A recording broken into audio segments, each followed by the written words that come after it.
अस्सलाम वालेकुम and welcome back to my channel. आपने डॉक्टर्स को भी कहते सुना होगा, पढ़ा भी होगा, आप जानते होंगे कि जी वाइट शुगर जो है वो बहुत नुकसानदेह, उसको छोड़ दें। अब उसके नुकसानात में सबसे पहले तो कहा जाता है कि जी आपके जिगर को बहुत नुकसान देता है, इम्यून सिस्टम के आपको नुकसान देता है, क्योंकि आपकी जो क़ुव्वत मुदाफ़त है ना, वो वाइट ब्लड सेल्स की वजह से होती है, उसकी वर्किंग को ये स्लो कर देता है।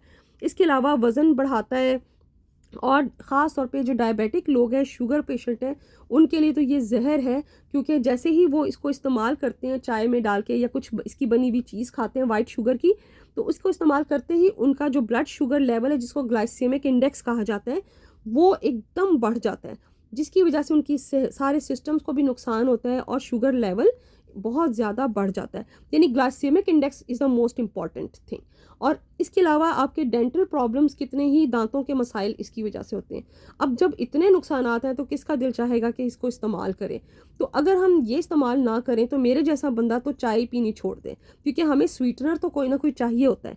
तो इसके लिए बहुत सारे लोग डिफरेंट चीज़ें यूज़ करते हैं, गुड़, शक्कर और ब्राउन शुगर, मुख्तलिफ चीज़ें।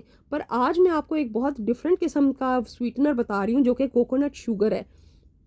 आप सोचेंगे कि ये कोकोनट से बना है, तो बिल्कुल भी जनाब कोकोनट से नहीं बनाया जाता, उसका कुछ भी नहीं किया जाता, बल्कि ये कोकोनट का जो फूल है उससे इसको हासिल किया जाता है। तो जो सैप ऑफ ट्री यानी कोकोनट का जो फूल है, उस पे कट लगा दिया जाता है सबसे पहले। उसमें से जो पानी निकलता है या नेक्टर जिसको बोलते हैं, तो उसको बैरल और बोतलों में जमा कर लिया जाता है। और जमा करने के बाद जब सारा इकट्ठा हो जाता है तो उसको फैक्ट्री में ले जाते हैं, ले जाके इसके बाद इसको फ़िल्टर कर लेते हैं, यानी इसमें से गंद बला सब निकल जाता है, इसको साफ़ कर लेते हैं और तेज़ आंच के ऊपर इसको पकाया जाता है। तो ताकि इसमें से जितना भी लिक्विड है वो इवेपोरेट हो जाए, तो पानी या लिक्विड इसके अंदर वो इवेपोरेट हो जाता है, तो इस तरह का गाढ़ा सा वो एक चीज़ बन जाती है। तो उसके बाद इसको फैक्ट्री में जब ये सूख जाता है, जैसा गुड़ सूख जाता है, तो बिल्कुल इसी तरह गुड़ की तरह ये ड्राई हो जाता है। तो इसको छोटे छोटे ग्रैन्यूल्स में यानी चीनी शक्कर की फॉर्म में इसको लेकर आते हैं। तो इस तरह से ये बनता है। तो इसको जब फैक्ट्री में इसको ग्रैन्यूल की फॉर्म में लाया जाता है, तो मैं अब आपको दिखाती हूँ कि वो देखने में कैसी लगती है ये अंदर से। तो ये आप देखिए कि ये देखने में ऐसी लग रही है कि जैसे ब्राउन शुगर है, बिल्कुल ब्राउन शुगर वाला इसका कलर होता है, यानी ब्राउन से कलर की होती है और बारीक भी होती है। तो ये आप देख लीजिए, इसका कलर बिल्कुल ब्राउन शुगर वाला है। लेकिन अगर आप इसके टेस्ट पे आप आ जाए ना, तो इसका टेस्ट जो है वो बहुत डिफरेंट है ब्राउन शुगर से। ये कैरमल का टेस्ट इसमें आता है, यानी कैरमल आप जानते होंगे कि जैसे चीनी को पका लिया जाता है तो कैरमल का टेस्ट आ जाता है, तो बिल्कुल इस तरह ये कैरमल का टेस्ट इसमें आता है। तो अगर आप कोई चीज़ वाइट शुगर में पकाते हो तो उसका टेस्ट इससे बिल्कुल डिफरेंट बनेगा। यानी अगर आपने खीर बनाई है ना वाइट शुगर से, तो उसका टेस्ट बिल्कुल डिफरेंट होगा, जबकि इससे बनाएंगे तो वो बिल्कुल डिफरेंट होगा, क्योंकि इसका जो टेस्ट है वो वाइट शुगर, ब्राउन शुगर सबसे मुख्तलिफ होता है, बिल्कुल कैरमल का टेस्ट आता है। तो इस वजह से जो है ना, इस टेस्ट के हिसाब से हम देखें तो बहुत डिफरेंट होता है। बाकी इसको इतना बारीक किया जाता है कि बिल्कुल चीनी की तरह ये इस्तेमाल होता है, और टेस्ट चूँकि डिफरेंट है, तो इसलिए आप ये जहन में रखें कि जिस भी चीज़ में आप ये डालोगे उसका वाइट शुगर वाला टेस्ट बिल्कुल भी नहीं आएगा। अब हम जनाब आ जाते हैं इसकी कंपैरिजन की तरफ, कि मैं आपको वाइट शुगर और कोकोनट शुगर का कंपैरिजन करके बताऊंगी, और एंड पे आपने ज़रूर सुनना है कि मैं आपको बताऊंगी कि ये किस तरह से फ़ायदेमंद है या नहीं है। तो सबसे पहले हम मोस्ट इम्पॉर्टेंट चीज़ पे आते हैं, जो कि ग्लाइसेमिक इंडेक्स है।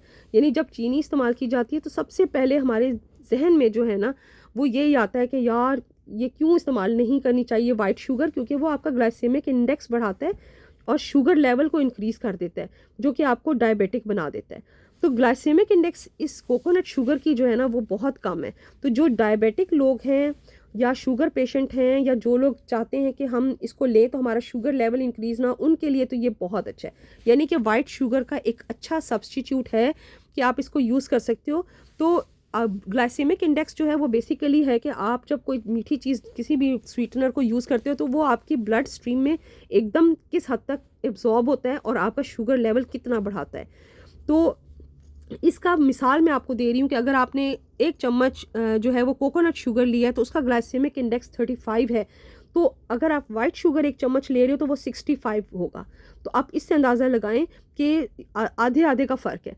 तो आप ये देख लें कि जो डायबिटिक लोग हैं वो इसको यानी कि उनके लिए वाइट शुगर की निस्बत ये एक बेहतर सब्स्टिट्यूट है, क्योंकि इसके अंदर एन्यूलिन नाम का एक चीज़ होती है, जो कि ख़ास इसमें बात ये होती है कि वो आपके ब्लड के शुगर लेवल को एकदम बढ़ने नहीं देता। आप अगर ये डाल के चाय में पी रहे हो ना, तो क्या होगा कि जो ग्लूकोज़ है वो बहुत आहिस्ता-आहिस्ता आपकी ब्लड स्ट्रीम में शामिल होगा, जिसकी वजह से शुगर लेवल एकदम इंक्रीज़ नहीं होगा, तो डायबिटिक लोगों को नुकसान भी नहीं होगा। वरना तो आप जानते हैं एकदम अगर ब्लड स्ट्रीम में ग्लाइसेमिक इंडेक्स बढ़ता है, तो क्या होता है कि आपके सारे सिस्टम को नुकसान पहुँचाता है।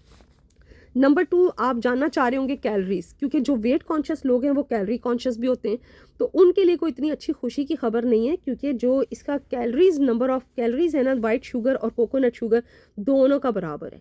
तो यानी अगर आप 1 चम्मच कोकोनट शुगर ले रहे हैं तो उसमें 18 कैलोरीज़ होती हैं, और 1 चम्मच वाइट शुगर में भी 18 कैलोरीज़ होती हैं। तो यानी कि जो वेट कॉन्शियस कैलोरीज़ कॉन्शियस लोग हैं उनको वाइट शुगर और इसमें कोई ख़ास फ़र्क नहीं है। तो अगर आप इसलिए सब्स्टिट्यूट के तौर पे यूज़ करना चाह रहे हैं कि जी नंबर ऑफ़ कैलोरीज़ शायद इसमें कम हो, तो ऐसा बिल्कुल भी नहीं है। तो अब आ जाते हैं जनाब हम न्यूट्रिएंट्स की तरफ, कि इसमें नंबर ऑफ़ जो वाइट शुगर है उसमें कोई न्यूट्रिएंट नहीं होते, क्योंकि वो जिस प्रोसेस से गुजरता है तो उसमें सारे जो है ना मिनरल्स ख़त्म हो जाते हैं।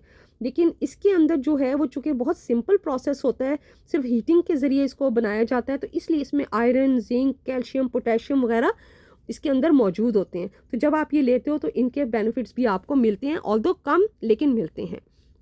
उसके बाद आप आ जाते हैं जनाब कि जो है ना इसको इस्तेमाल करने के बारे में आप यकीनन कंपैरिजन के बाद जानना चाह रहे होंगे कि भाई इसका फ़ायदा है या नहीं है। तो जो अगर आप कैलोरीज काउंट कर रहे हो तो इसका कोई फ़ायदा नहीं है, लेकिन डायबिटिक लोगों के लिए ये एक अच्छा सब्स्टिट्यूट है। इसके अलावा इसमें मिनरल्स वगैरह भी आपको मिल जाते हैं, तो ये इस लिहाज से एक अच्छा सब्स्टिट्यूट है। एक दिन में 6 से 9 टीस्पून से ज़्यादा इसको इस्तेमाल नहीं करना चाहिए। यानी आप अगर मीठे में भी बना रहे हो तो उसमें ये डाल रहे हो, चाय में भी डाल रहे हो, तो ये फिर 6 to 9 टीस्पून से ज़्यादा इसको यूज़ मत करें। अच्छा, अब जो है ना मैं ये आपको कहूँगी कि जो कैलोरीज कॉन्शियस हैं, वेट कॉन्शियस हैं, वो कोई ख़ास फ़र्क नहीं है, वो कोई और सब्स्टिट्यूट देखें। लेकिन जो डायबिटिक लोग हैं उनके लिए यकीनन ये एक अच्छा सब्स्टिट्यूट है। इसके अंदर जो एन्युलिन है वो ब्लड शुगर लेवल को इंक्रीज़ नहीं होने देता, तो जिसकी वजह से जो डायबिटिक लोग हैं उनको नुकसान नहीं होता। तो मैं तो इसको रेकमेंड करती हूँ, मैं आजकल यही यूज़ कर रही हूँ, ये मेरा तीसरा पैकेट है जो मैं यूज़ कर रही हूँ। तो मैं तो तकरीबन इतनी सी डालती हूँ 1 कप चाय में, तो आप अकॉर्डिंग टू योर टेस्ट कम ज़्यादा कर सकते हो, लेकिन ये याद रखिए इसका टेस्ट कभी भी वाइट शुगर वाला नहीं होगा। तो अब दें मुझे नेक्स्ट वीडियो तक इजाज़त। अल्लाह हाफिज़।